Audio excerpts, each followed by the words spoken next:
Governor Rick Scott kicked off his Fighting for Florida's Future tax cut tour in Jacksonville today, and he announced $618 million in tax cuts for small businesses and families. SNN's Samantha Sonner has more on how these cuts may affect the Suncoast.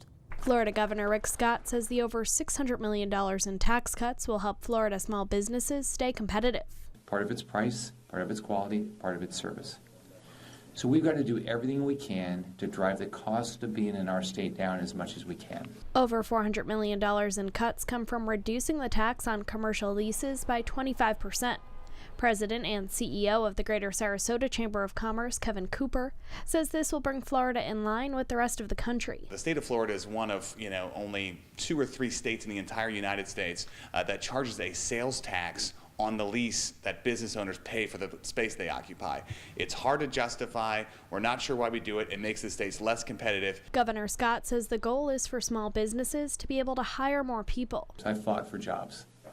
I grew up in a family that didn't have jobs. I know what it's like to watch a mom worry about putting food on the table.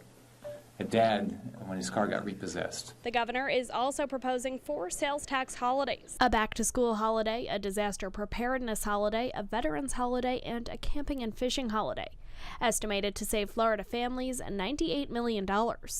Cooper says these drive economic activity. Any reason to get people into the stores, buying, creating activity is great. And of course, it doesn't affect the bottom line at all of those retailers. Scott is also proposing cutting the business tax and providing tax exemptions for college textbooks and school book fairs.